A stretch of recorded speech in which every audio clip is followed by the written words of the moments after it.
Hello. It's saying I'm live. Hello. I wish I was more familiar with the tech. Do you do lives? So, the person that's watching this, hi, I'm Joanne, and do you go live? Have you ever tried to do this technology? I've seen lots of other lives before, and sometimes they kind of waffle a bit at the beginning, thinking people will join them. Or sometimes they announce, I'm waiting for the first 100 people, and then I'll start uh, getting on with the conversation. I'm not expecting 100 people. I'm not expecting one person to join me on this live, but I am really grateful that two people reached out to me and gave me questions. So one of them was anonymous, one of them was Catherine. Thank you for giving me questions and giving me something to focus on as I'm doing the lives. And if you're just searching for lives and you found me, hi, thrilled for you to be here. I'm figuring out this creator stuff, particularly about going public and sharing on YouTube and seeing what I can do to encourage others at the same time sharing my journey.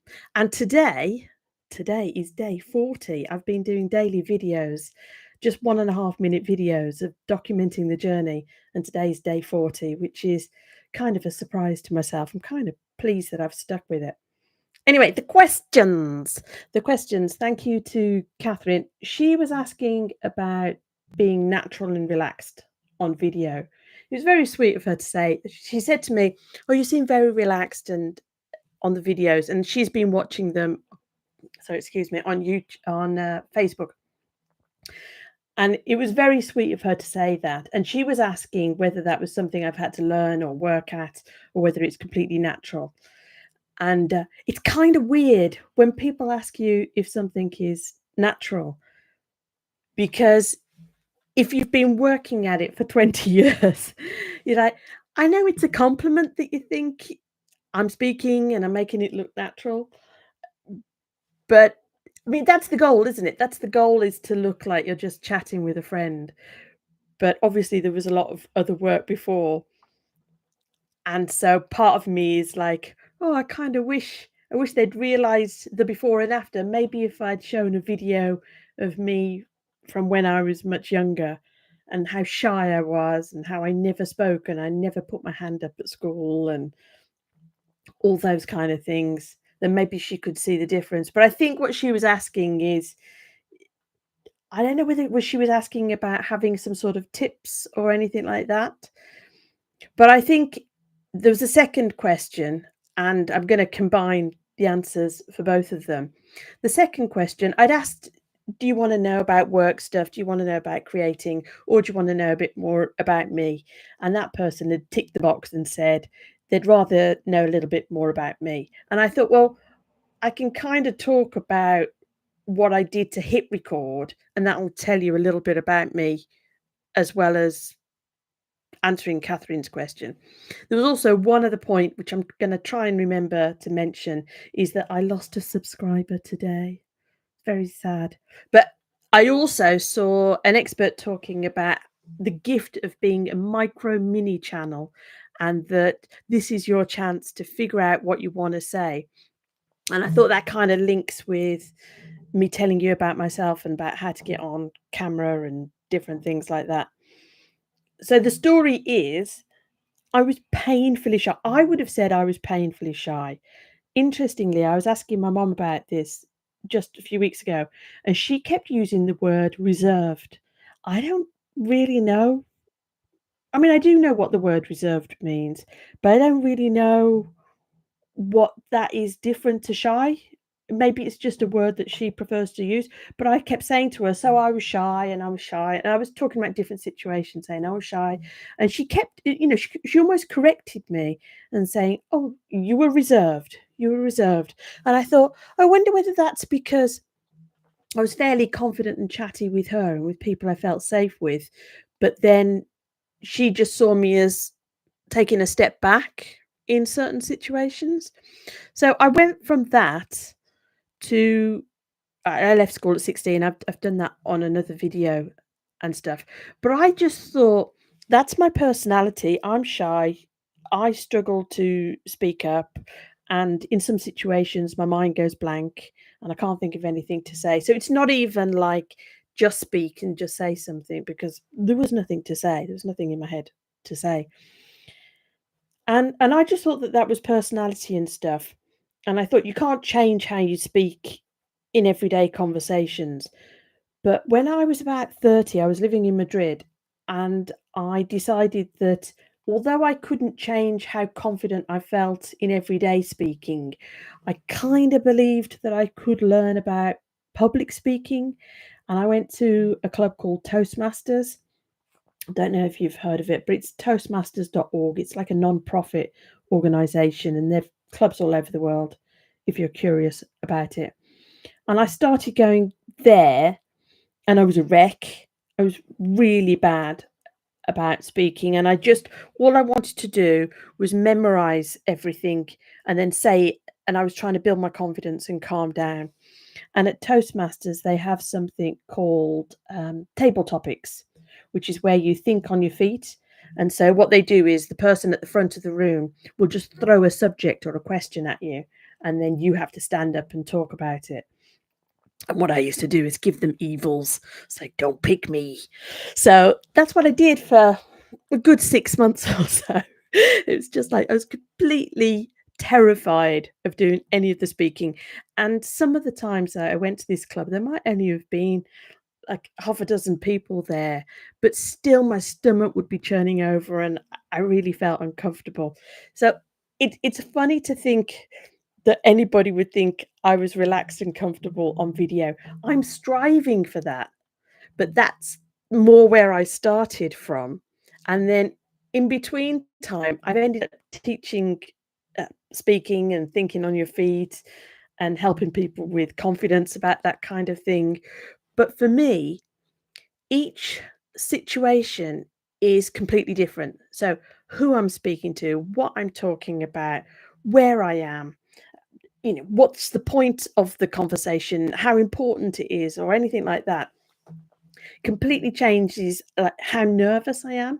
So if I started to build a bit of courage in some situations, but there's still some situations where my mind will go blank. But I've kind of learned a few tricks about that. But for me, going on camera was completely different to being in a classroom and teaching somebody. And even now, as I'm doing the daily videos, I know now that the first time I hit record on the phone, that I'm gonna be all breathy and run out of things to say. And so I know that I don't even have to think about what I'm saying because I'm never going to be sharing those videos. And I just talk into it and I go, day 40, and now I'm not going to talk, and I'm just going to. And that's pretty much what every single one of my first videos is like. It's just like not even words, breathiness, running out, and then like collapsing. And then I hit record again, and then I hit record again. So it's really kind that anybody would say it's natural or relaxed. And I'm aiming for that, but I'm not there yet. I know what my normal everyday voice is, and I know that I'm I suppose I'm doing a bit more of a posher voice. I'm probably been enunciating a little bit more. We're a bit too tense in the jaw, and I'm super conscious about my posture and everything like that. But I'm videos is new. I've done day 40. I'm figuring it out.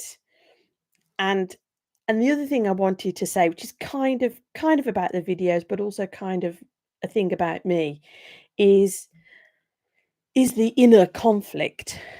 You probably don't know anything about me. You just found this video if you got this far. I draw cartoons, and a lot of the cartoons are kind of improvised. They're just happy accidents that I've accidentally drawn something, and it's almost like journaling that I'm figuring out what's going on in my own head. And a lot of them is little pictures of me where I'm saying, I want to do this, and then I don't want to do that. I do want to do, I don't want to do it. And then at some point I'm saying to myself, for Christ's sake, just do it or don't, or just shut up about it. And that's kind of how I felt about the video. It's like, you either want to do the videos or you don't. because if you do want to do them, you've got to go through this awkward bit. And I suspected that it would be a year. I suspected that the awkward bit would take a while. And so this is kind of where it comes back to, was this natural and relaxed? Da, da, da, da, da. No, I know what the goal is. In fact, a lot of the people that I follow on YouTube are comedians, and you can see their progression too in terms of doing stand up. And they're very good at the beginning, but then later they get a more conversational style, it's more relaxed, and it's like, that's what I'm aiming for. I know that they've memorized a lot of it, but I'm not aiming for the reading a script stuff, which you can probably tell from the way I'm doing this live. But I'm not aiming for that. And I see loads of videos talking about have a script, write it out, do all of that. And I thought, I can see how that's beneficial, but I also know that reading and sounding natural is really hard. And so my goal is to sound like me speaking, and the big goal kind of is to find 1,000 true fans, which I think you've probably heard of that idea, haven't you? There was a blog post ages ago that was saying all you need as a creator or somebody that's, putting your work and ideas out there is 1,000 people that really get you, that really like your work. And obviously, I need to go public to find those 1,000 people. And what I had been doing was I felt a little bit like a formula, like I was trying to find the people and adapt what I said and what I was talking about to make particular people happy, which kind of leads me to my losing one subscriber. It's a little bit gutting. Your stomach sinks a bit when you lose a subscriber. And the first thought was, what did I do? What did I say wrong? Luckily, I found a video and she was talking about what she'd done wrong at the early days. And what she was saying really gave me comfort about kind of the way I've been going forward with these videos, is that when you're micro, when you're a super small channel, this is your chance to say the subjects that you're interested in talking about in a way that you want to talk about it. I mean, I think anybody who follows me will know these are early videos, and then later, hopefully, I'll get more comfortable on camera and be able to stop thinking about my own posture and my shoulders and stuff like that. But she was saying if she had to do it all again, what she would do is experiment more in the early days. And that kind of made me feel better because I thought that's what I want. I don't want 1,000 people following me when when I feel like I'm allowed to talk about some things with them, and I'm only allowed to show interest in some subjects. I really wanted to be able to talk about quite a few different things, and that means that when I post a new video about one of these odd subjects, there's gonna be people saying, "Ah, no, she's not for me. She's gone a bit off topic for me." But this is my chance. This is and I wanted to talk about that because I think what I'm hoping for is that there'll be other people that haven't hit record yet and are wondering what it's like when you're super, super small and they're probably watching videos about appeal to search and do all these things and uh, get your hook and you're this and then you're that. And it's like, that's something I've listened to and is interesting, but it's way beyond me right now. I can't handle thinking and stressing about all of those things. It's enough to just I mean, today was I'm not used to doing lives on YouTube. What's the tech? What does it mean? Is it going to give me a countdown? I'm looking at everything.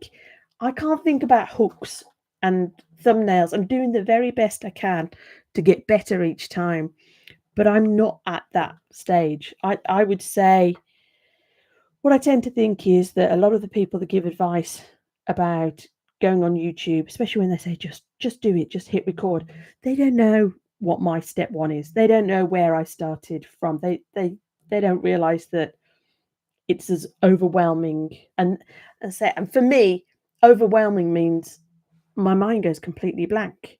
So there is no just talk. There's no just do it. So I lost a subscriber. It's okay. I'm hoping some people will find this. And I'm kind of hoping maybe they're curious about my journey. Maybe they're curious about the stuff that I've learned before. I feel like a lot of the videos I've done were just me managing to get the motivation to hit record and to document the journey. But obviously, there was things that I was doing to build my courage and to share my work before I was on camera. And I'm hoping I can share those things too. But I haven't really done that. I haven't really put myself forward as a teacher or done those kind of video. There's a couple there. But I feel like there's a bit of a conflict in terms of, am I just documenting the journey? And will those same people that are interested in me just saying what I've been doing be interested in seeing me put a different hat on and say, oh, yeah, this is what I figured out before? I'm not sure, but I'm really, really hoping that I'm allowed to do both of those and that I can have some knowledge of a subject and talk about it, and have no knowledge of a subject and still share that with you. And that hopefully the 1,000 true fans, when I finally get there, are open-minded and can have both of those ideas in their head at once and say, yeah, she doesn't know everything about this side of things, but she knows a few things about that, and she's fun to hang out with. That's what I'm hoping. And I'm looking 16:57, and there's been nobody join me. It'll be fun in the future to see whether there's only like 2 or 3 people that have watched the live. If you come to me later and you think, oh, I wish she'd answered this question or that question, just pop the questions down. But I think I'm going to cut it short for that. I've answered the 2 questions.